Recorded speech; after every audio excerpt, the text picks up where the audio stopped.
Hello, anyone not still living in the 1970s? We interrupt your day to bring you this announcement. Husker Ninja is in the building. Alright guys, welcome to episode number 32 of the South Alabama Jaguars Online Dynasty right here on NCAA 14. Today we are here finishing off Season 2 with the Season 2 off-season, and we're getting ready to move on to Season 3. Now I did this about a week ago, and you can see we're starting by looking at the coach changes. Just looking to see if we lost any of our coordinators or anything, but also seeing which head coaches were fired, as that's what we're running through quickly here. But as I was saying earlier, so we went through and did this like a week ago. I've already played the first game of Season 3 as of the time I'm doing the audio for this. And you can see we have both coordinators left for new jobs, so we'll have to check that out. We lost Doust on the defensive coordinator and Keene as the offensive coordinator. We'll have to check out both the new guys and see where the old guys went. You can see my friend Kalen lost just his offensive coordinator, I think that was.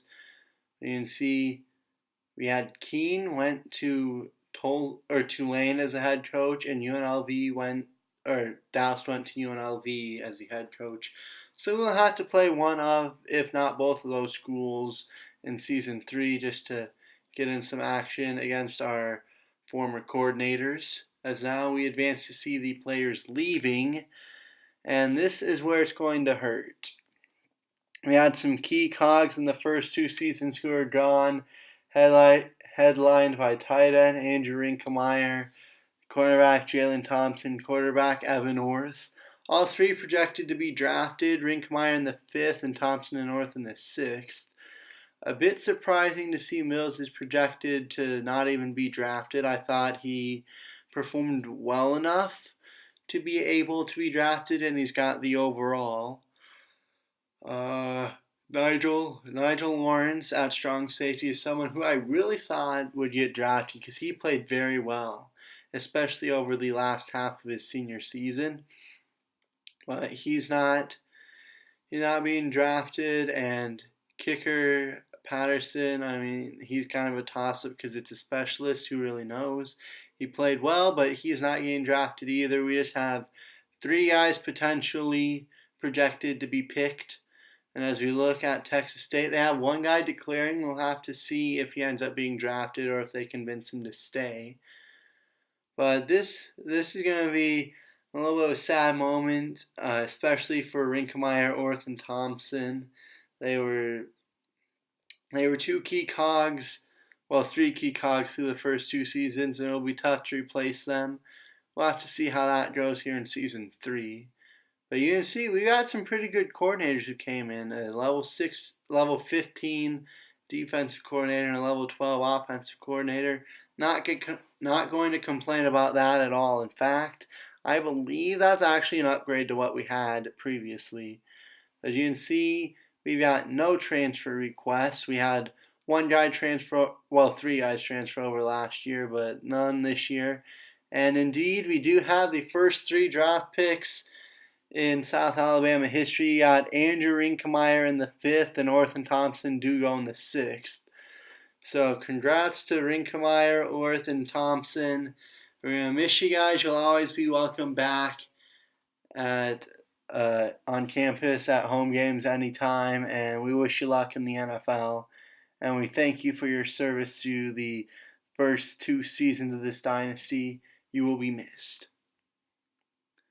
But we see Texas State had no draft picks, so they must have convinced that underclassmen to stay and not declare.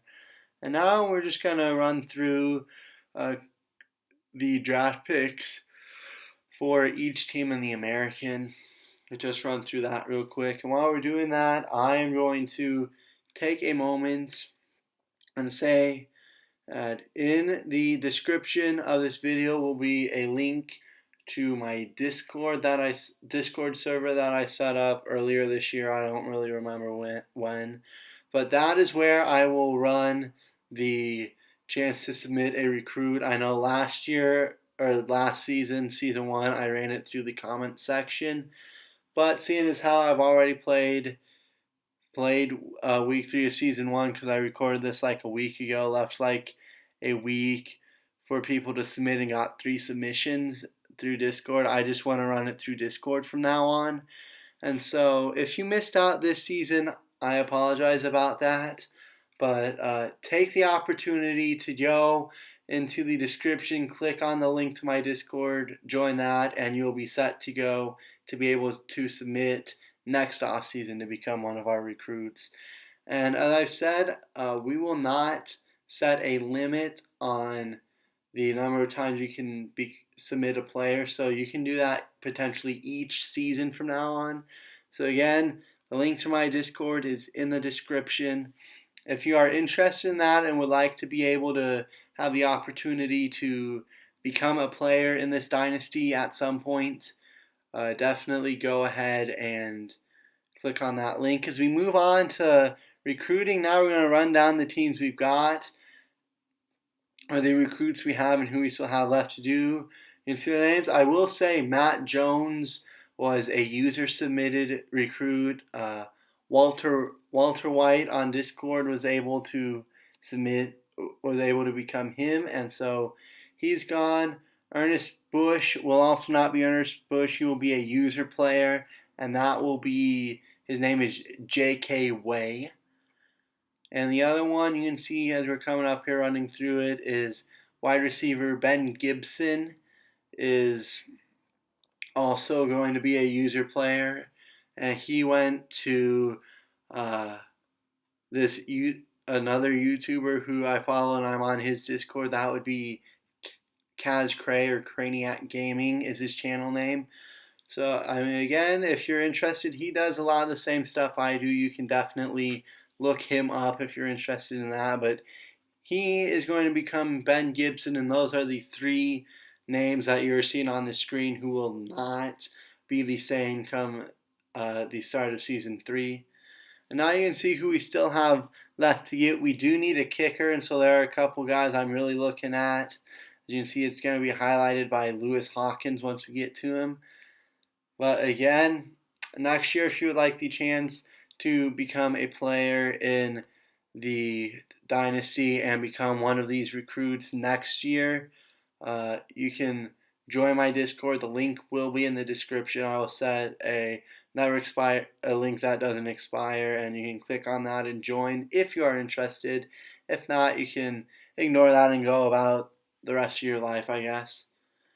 That doesn't matter to me either way, but if that is something you are interested in, that is something I've decided I would like to manage on Discord from now on, so that will be the only way you will be allowed to become a player.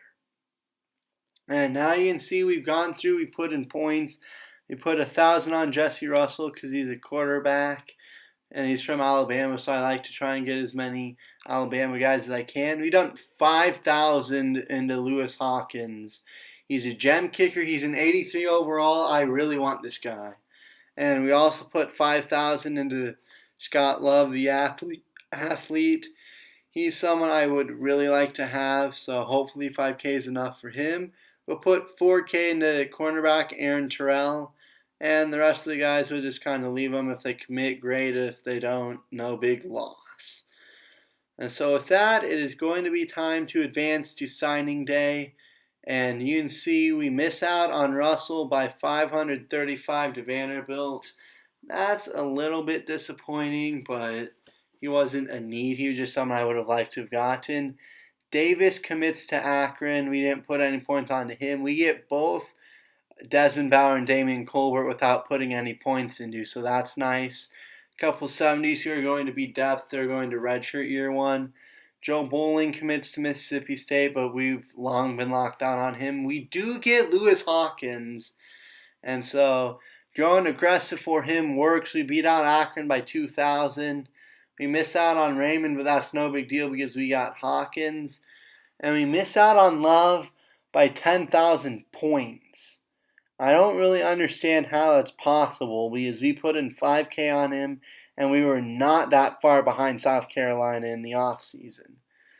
So that's a little bit confusing to me because I don't think South Carolina probably put all their points into him. I mean, maybe they did, and that would be a simple explanation. But if not, I'm confused about why we lost out by so much. But, it is what it is. We miss out on him, and he's someone I would have definitely liked to have gotten. But we do get Aaron Terrell. And honestly, no one even tried to get him, so we could have taken 3,000 of those points, put them on Russell, and been fine. But better safe than sorry. Love is the one out of that group that I'm really upset about missing. But, what can you do? You can see looking at the top classes now, we have the number 9 class with 22 commits. We got 1 5-star, 5 4s, and 13 3s and 3 2s. So this was a good recruiting cycle for us. Hopefully we can keep that going next season and beyond. As that will be how we're going to have have the best chance of finally winning a user game, because that is what has held us back so far. All 4 losses in this dynasty have been to Texas State in user games. And you can see Texas State did finish with the number 26 class. But my friend's really good at NCAA. He knows how to play the game well. And so if we ever want to win a conference title, ever want to win a national title, it's going to be up to us to win those user games. And that's the ultimate goal. And it's going to be a challenge, but that's good. As now you can see these position changes we're making. It's just shifting spots along the line, really. And we're going to move athlete, not Ernest Bush, but J.K. Way, because that is the name of the user submitted to get him. He wanted his guy named J.K. Way. We will oblige, and we will move him to wideout. As now we move on to training results, and John Brown, the new starting quarterback, he's a redshirt freshman. He was one of our big recruits last season. He goes up 5. He's got nice speed. He's got nice throw power. John Brown, the redshirt freshman, I'm going to be excited to have him for his career. See if maybe he can't be something to help elevate our offense to the next level. We'll have to see how he plays, obviously, but he's someone I'm excited about. That was promising. And you can see Trey Minner in his redshirt senior season is up to a 90 overall now. He went up 5. He's got a 91 speed, 95 awareness. Our other running back is also a senior. And receiving-wise, you got Kawan Baker went up 5 to an 86. The reigning Blitnikoff winner back for his junior season. McCray went up 4 to an 82.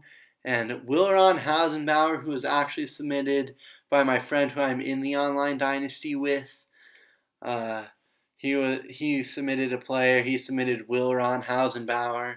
He redshirted, and now he's going to be an 80 overall redshirt freshman. He went up 4. And so our receiving core is looking pretty good. So far, these training results are promising. This could be a pretty good season. And Zach Crosby, one of our biggest questions other than how will we replace Evan Orth, is how will we replace Andrew Rinkemeyer, who was so big for us through 2 seasons. And Zach Crosby's going to get the first shot. He's a redshirt junior. He's up 5 to an 83, so he's already close to Rinkemeyer's overall when the series began. And that's going to be exciting. And now we look along the offensive line, which is, the offensive line's decent. The offensive line is actually not that bad. We got a couple sophomores who are high 70s to low mid 80s. And at defensive end, Sean Greer, who led the team in sacks last year, is the 91 overall as a redshirt senior. One last ride with him and Tyree Turner. One last go around for these guys. Turner's up 4 to an 89, and this defensive line looks almost scary good. You got 91 in Gray, you got 89 in Turner, 83 in Sean Brown, the second defensive tackle. You've got an 80 overall redshirt freshman defensive tackle who's going to be a nice depth. And our linebacking core looks good. Tajee Stewart went up, I think it was 6. Bull Barge goes up 5. Cole goes up 5 to an 85. I believe Stewart was an 86. This linebacking core looks good. Cornerback looks good. You got Green went up 6 to an 87. He was our interception leader last year. Samuels III is an 89. He transferred after season 1, and so he's a redshirt sophomore as well. You got Bobby Flood is also 85 plus. Man coverage, Samuels III has 99 man. Green's got 92 man, 92 zone. Samuels is 91 zone. Wow, these top 3 corners look really good. Flott's an 86. Gus Nave, our 4th cornerback's an 81. He's a redshirt sophomore, 81. Moss is an 80. He'll be cornerback number 5. And then you got a couple redshirt freshmen who are up there mid to high 70s. Cornerback looks stacked, if we're being honest. And that's really exciting. You got Joey Jackson, a redshirt freshman, and Joe Love, a redshirt freshman at safety. We're going to have new safeties at both spots. Jackson's an 82 overall. He went up, I think it was 5, maybe 6. And so Joey Jackson's looking like he could be pretty good. I mean, he's already not a ton off from what we had last year. Yeah, Wes Lumpkin went up 5. He's a redshirt freshman. He's an 82. This defense looks legitimately scary. Like, this defense could legitimately be a force to be reckoned with, especially in CPU games. But this defense looks like our best defense on paper to date, and that would give us, I believe, the best shot at stopping the streak of losing these user games. And we only had to make one cut. We just cut a couple 50 overall guys who weren't going to play. Now we move into custom conferences, and you may see a couple of new teams in the ACC, and that is because we have added Syracuse and Louisville to the American. We kept Notre Dame in our division, but my friend wanted tougher teams in the American, so we added Louisville, put them in his division. And so this American could be a pretty tough conference here. As now we take a look at the schedule. We open with Troy at home in our rivalry game. That would be the battle for the belt. Then we play our former offensive coordinator Keene at Tulane at home in week 2, bye week 3. Then we're at number 5 Mississippi State. This is our toughest non-conference game scheduled to date. We're ready for a tough challenge going into SEC territory. Number 5 Mississippi State. And then we have our conference games after that. Now you can see who we redshirted. I will say here, Bush, that would be J.K. Way. I went back after this video was recorded, and I removed his red shirt. He will play as a true freshman. Unfortunately, that means McCray will be wide receiver 4, but I went about, adjusted the auto sub packages a little bit, so hopefully each of our top 4 receivers will get a decent amount of opportunities. But you can see we're just going through. You can look at who we have and haven't redshirted. Each of our bottom 4 definitely getting redshirted. They're not ready to play. You can see at running back, our 2 good running backs are both seniors.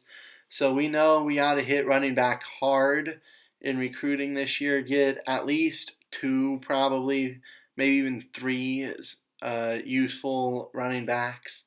So that's going to be a position of focus in this recruiting cycle for sure. We're going to redshirt 3 freshman left ends since Grayer can hold down the fort this year, but he's gone.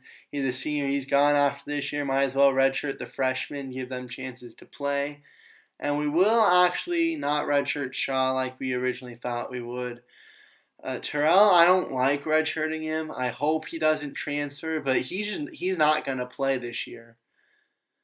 He is not gonna play. We are stacked at cornerback. And he's not gonna play, but that'll do it for this off-season video. The next video, we will kick off season 3 against Troy in the battle for the belt. But that will do it for me, and I will see you guys next time. Have a great day, everybody.